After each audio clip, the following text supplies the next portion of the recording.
Nos anais da história, poucas figuras capturam a imaginação e o espírito humano como Joana d'Arc, a donzela de Orleans. No coração da França do século XV, uma era marcada por conflitos e turbulências. Surge sua lenda, tecida de coragem e fé. Uma narrativa que desafia o passar do tempo e as barreiras da incredulidade. Joana, uma jovem de origem humilde, ergueu-se como um farol de esperança em uma França dilacerada pela Guerra dos 100 Anos. Uma luta desesperada pela supremacia que testou a alma de uma nação. A história de Joana é uma amálgama de fé profunda, visões místicas e uma bravura inabalável. Nas palavras de Georges Duby, um eminente historiador medievalista, Joana surgiu em um momento de desespero e tornou-se o símbolo da resistência francesa contra a opressão. Armada com uma fé inabalável e uma determinação férrea, liderou as tropas francesas a várias vitórias significativas, a mais notável em Orleans, onde sua presença inspirou um exército desmoralizado a uma resistência surpreendente contra as forças inglesas. Como apontou o cronista contemporâneo Jean Chartier, era uma garota que não temia os exércitos mais poderosos. Sua coragem era tal que infundia coragem naqueles que a escutavam. No entanto, a glória de Joana foi efêmera. Capturada pelas forças borgonhesas e entregue aos ingleses, seu julgamento por heresia tornou-se um sombrio capítulo de manipulação política e fervor religioso. Neste julgamento, as palavras de Joana ressoam como um testamento de seu espírito inabalável. Entreguei-me a Deus, meu Criador. Prometi e jurei ajudar a manter e defender a nação da França. Sua condenação e posterior execução na fogueira aos 19 anos deixaram uma marca indelével na alma da França. Uma ferida que o tempo não conseguiu cicatrizar completamente. No colo do modesto vilarejo de Domremy, no nordeste da França, uma menina chamada Joana nasceu em um mundo dilacerado pela guerra e pelo conflito. Filha de Jacques d'Arc e Isabelle Romé, Joana cresceu em uma família camponesa que, embora humilde em recursos, era rica em fé e valores familiares. A vida em Domremy era marcada pela simplicidade rústica. Campos que se estendiam até o horizonte, o rio Meuse serpenteando através da terra e os ciclos das estações ditando o ritmo da vida cotidiana. Como escreveu Regine Pernoud, uma autoridade na história de Joana d'Arc, era uma vida marcada pelo trabalho árduo e pela devoção religiosa, um ambiente no qual a jovem Joana foi formada. A França do século XV era um mosaico de incerteza e agitação, com a Guerra dos 100 Anos deixando uma cicatriz na paisagem e no espírito do povo. O conflito entre França e Inglaterra, um duelo de poderes pelo controle dos territórios franceses, havia esgotado a moral e os recursos da nação. Neste contexto, as histórias das batalhas e das façanhas de cavaleiros e guerreiros não eram estranhas aos ouvidos de Joana, e sua fé cristã profundamente enraizada fortaleceu-se em um ambiente onde a igreja era o pilar da comunidade. Foi neste cenário de fé fervorosa e conflito constante que Joana começou a experimentar suas visões místicas. Por volta dos 13 anos, segundo suas próprias palavras no julgamento, Joana começou a ouvir vozes. Estas não eram vozes comuns, mas, conforme ela afirmava, eram as de santos como São Miguel, Santa Catarina e Santa Margarida, que lhe impuseram um mandato divino: expulsar os ingleses da França e levar Carlos VII ao trono. Estas visões não apenas a guiaram, mas também a transformaram.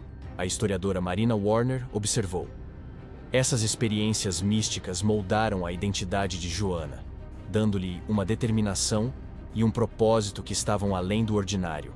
A determinação de Joana em atender a esse chamado celestial a levou a um caminho de desafios e provações. Sua jornada a Chinon para encontrar-se com o Delfim Carlos é um testemunho de sua audácia e fé inabalável.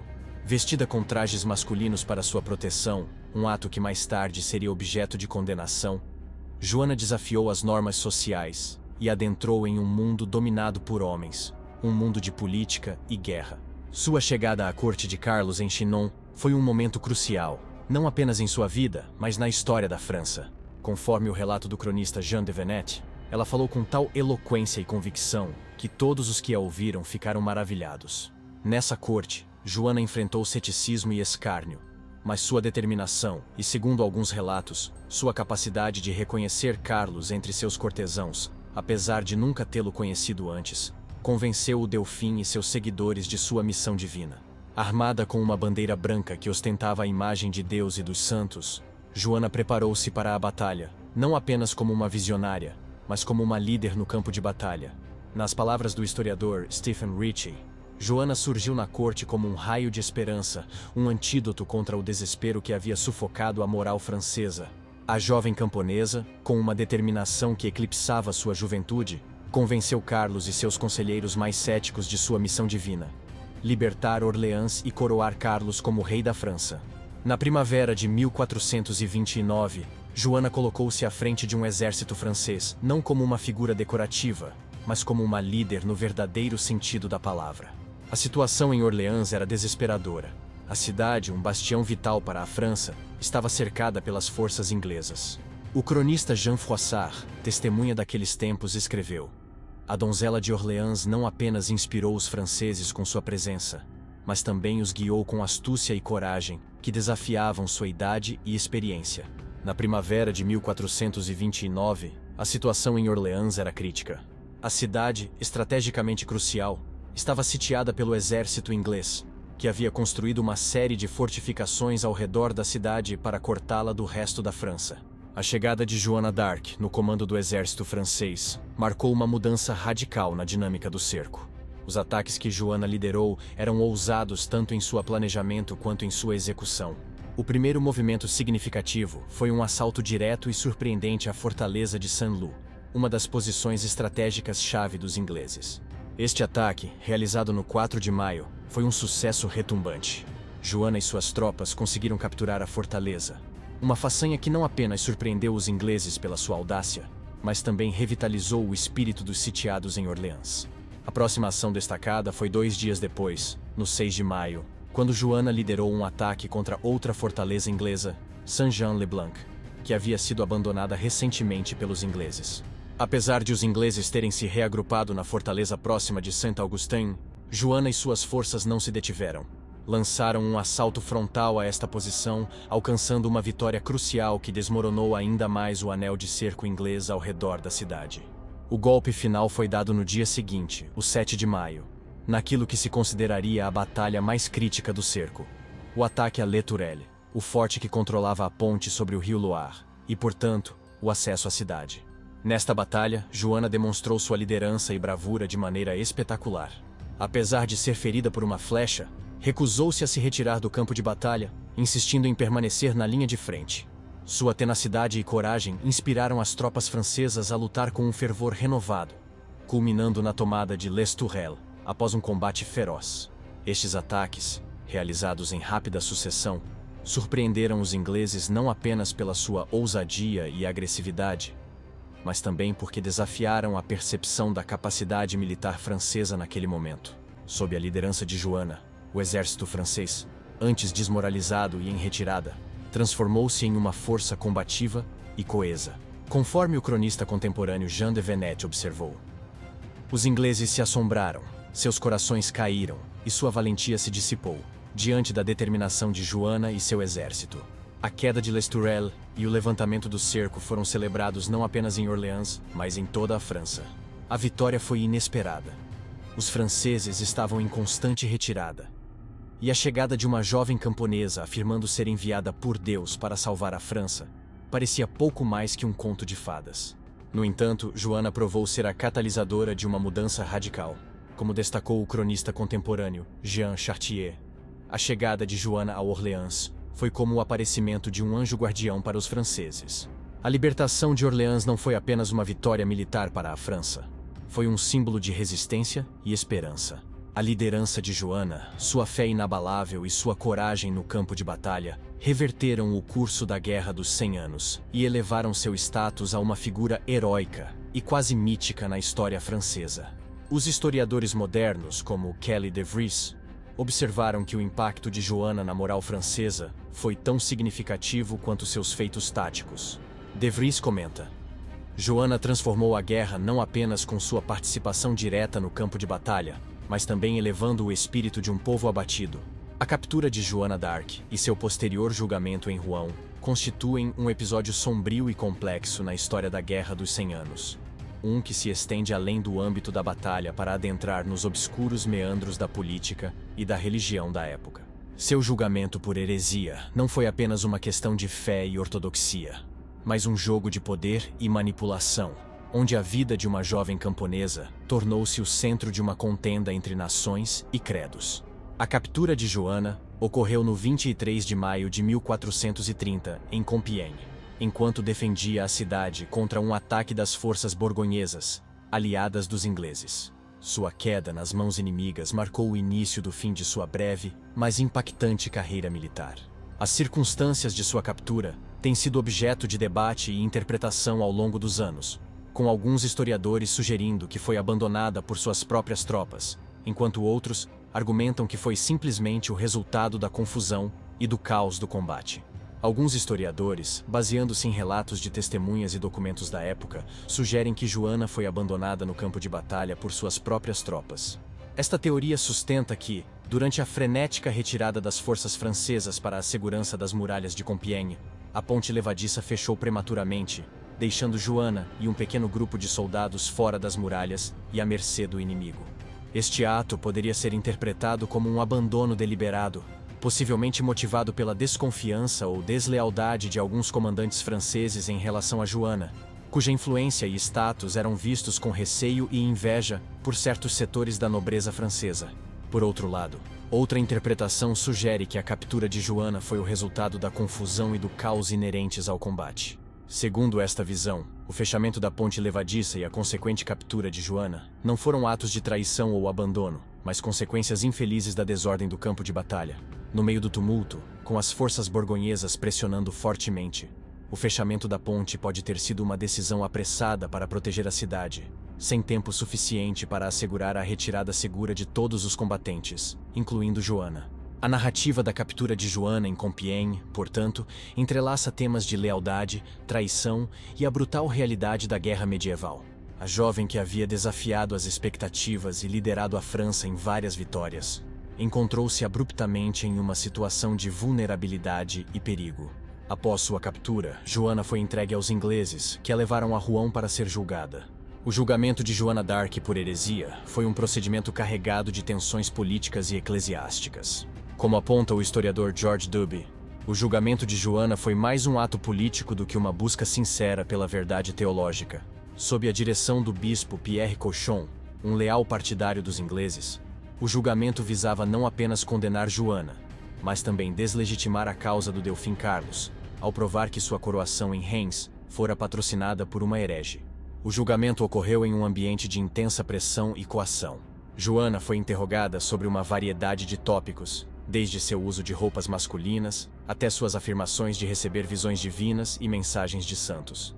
Apesar de estar sozinha, sem conselho legal e enfrentando um tribunal hostil, Joana manteve-se firme em suas respostas. Mostrou uma sagacidade e acuidade que surpreenderam seus acusadores e aqueles que presenciaram o julgamento.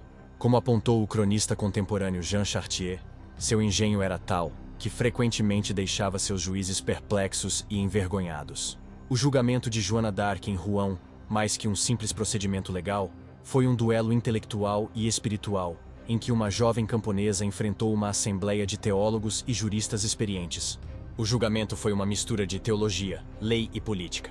As acusações de heresia e bruxaria tinham profundas implicações, e o tribunal buscava não apenas condenar Joana, mas também desacreditar suas vitórias e, por extensão, a legitimidade de Carlos VII. O tribunal, buscando encurralar Joana em heresia, fez perguntas teológicas profundamente complexas, esperando que sua falta de educação formal a levasse a contradições ou a afirmações heréticas. No entanto, Joana, guiada por sua fé e seu aguçado senso comum, respondeu com clareza e precisão que desconcertaram seus acusadores.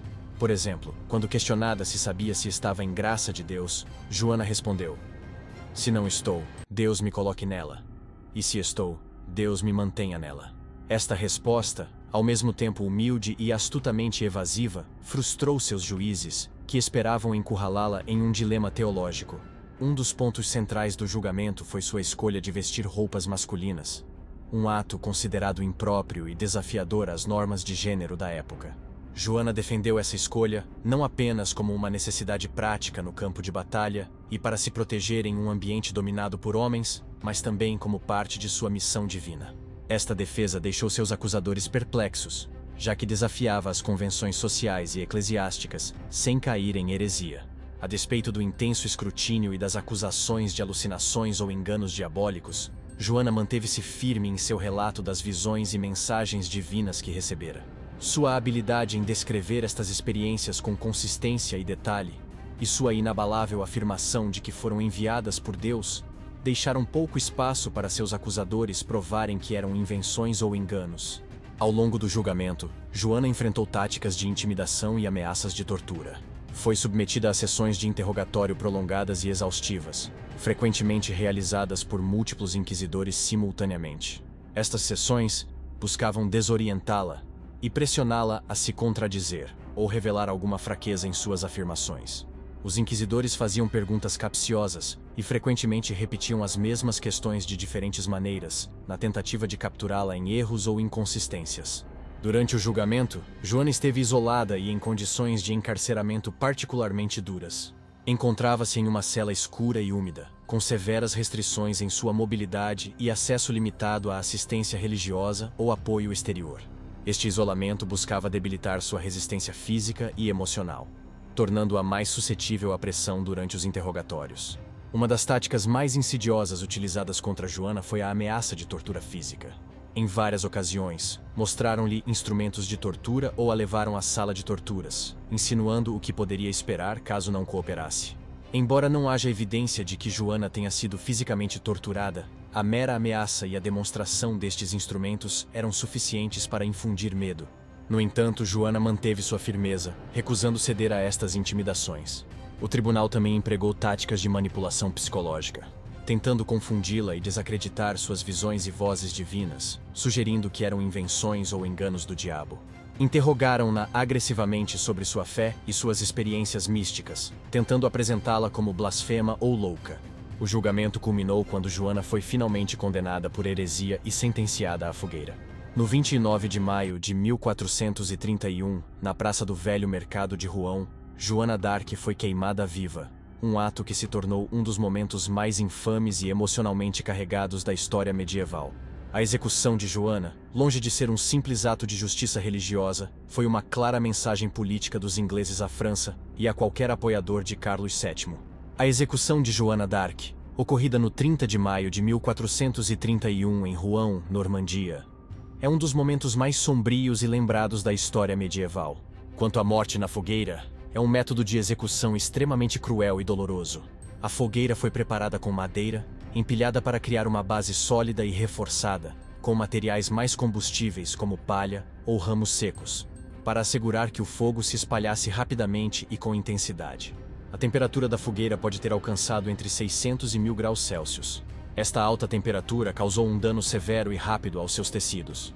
Para evitar que Joana d'Arc se libertasse, foi amarrada com cordas entrelaçadas com correntes. Os algozes costumavam usar métodos para assegurar que as cordas queimassem lentamente, ou fossem posicionadas de tal maneira que, mesmo se queimassem, a prisioneira não tivesse a capacidade de se libertar devido à intensidade do fogo e à debilitação física causada pelo calor e pelo fumo. A duração do sofrimento de Joana d'Arc na fogueira é considerada muito alta. Não há registros exatos do tempo que Joana d'Arc levou para morrer, mas, em geral, a morte na fogueira pode ocorrer em alguns minutos, ou pode levar até meia hora ou mais. A perda de consciência devido à inalação de fumo e gases tóxicos geralmente ocorre antes da morte por queimaduras.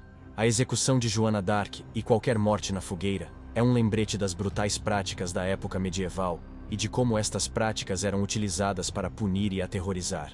Sua execução foi particularmente notável devido à sua jovem idade, sua bravura e sua firmeza em suas crenças até o final. Sua morte tornou-se um símbolo de resistência e fé. E com o tempo, sua figura foi reabilitada e canonizada, tornando-se uma santa para a Igreja Católica.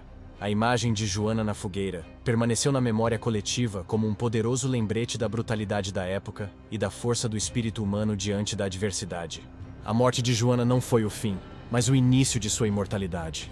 Transformada de uma figura histórica em um símbolo de resistência e santidade, seu legado continua inspirando gerações. Desde sua execução em 1431, a figura de Joana d'Arc transcendeu os limites da história para se tornar um ícone cultural e espiritual. No século XIX, Joana foi redescoberta como um símbolo do nacionalismo francês. Historiadores como Jules Michelet a viram não apenas como uma heroína da França, mas como uma personificação da própria nação. Michelet escreveu: "Ela é a França simples e forte que ama e sofre." Esta visão destacou o papel de Joana como uma figura unificadora e libertadora, em um momento em que a França buscava reafirmar sua identidade após as convulsões da Revolução Francesa e das guerras napoleônicas. No século XX, a veneração a Joana d'Arc assumiu um caráter mais espiritual com sua canonização pela Igreja Católica em 1920. O Papa Bento XV a descreveu como uma mártir da fé, enfatizando sua devoção religiosa e seu papel como guia espiritual. A canonização foi um reconhecimento não apenas de sua piedade, mas também de seu papel como modelo de coragem e convicção moral. Na arte e na cultura, Joana foi retratada de inúmeras maneiras. Desde as representações românticas de pintores como Jules Bastien-Lepage, até sua interpretação em obras de teatro e cinema, cada representação reflete as preocupações e aspirações de seu tempo. No cinema, filmes como A Paixão de Joana d'Arc, de Carl Theodor Dreyer, e Joana d'Arc, de Luc Besson, apresentaram interpretações muito diferentes, mas igualmente poderosas, de sua história. Além disso, Joana tem sido um tema recorrente na literatura, desde as obras de William Shakespeare até as de George Bernard Shaw. Cada um interpretou sua história através do prisma de seu próprio contexto, refletindo as variadas facetas de seu legado. No âmbito político, Joana foi adotada por movimentos de diversas ideologias. Durante a Segunda Guerra Mundial, tanto a França de Vichy quanto a resistência francesa a invocaram como um símbolo de luta e soberania nacional. Isso demonstra como sua figura pode ser moldada para servir a diferentes causas, às vezes até opostas. Finalmente, a história de Joana d'Arc continua sendo um poderoso lembrete da complexidade da história e de como as figuras históricas podem ser reinterpretadas ao longo do tempo. Seu legado, longe de ser um relato unidimensional, é um rico e multifacetado tapeçaria que reflete os anseios, lutas e esperanças da humanidade. Nas palavras do historiador Stephen Ritchie, Joana d'Arc é uma daquelas raras figuras que continua inspirando e desafiando cada geração, convidando-nos a refletir sobre nossas próprias crenças e sobre o mundo em que vivemos. Obrigado por nos acompanhar nesta viagem através da vida e legado de Joana d'Arc, a donzela de Orleans. Sua história, que entrelaça fé, coragem e tragédia, continua ressoando em nosso presente, lembrando-nos do poder do espírito humano diante da adversidade. Através das páginas da história, Joana se ergue como um farol de inspiração e um lembrete de que, mesmo nos tempos mais sombrios, a luz da esperança nunca se apaga completamente. Não se esqueça de se inscrever para descobrir mais histórias que definiram nosso mundo. Histórias de coragem, sacrifício e resiliência, que continuam moldando nossa compreensão da humanidade e sua incansável busca por significado e justiça. Agora gostaria de saber a sua opinião. Você acredita que Joana d'Arc foi realmente guiada por visões divinas, ou suas ações foram mais impulsionadas por seu contexto histórico e personalidade excepcional? Por favor, deixe seu comentário abaixo, compartilhe seus pensamentos e faça parte desta fascinante conversa. Conheces os terríveis acidentes da corrida espacial? A verdade sombria por trás da conquista da Lua é ampla e complicada. Clique em sim e descubra-os.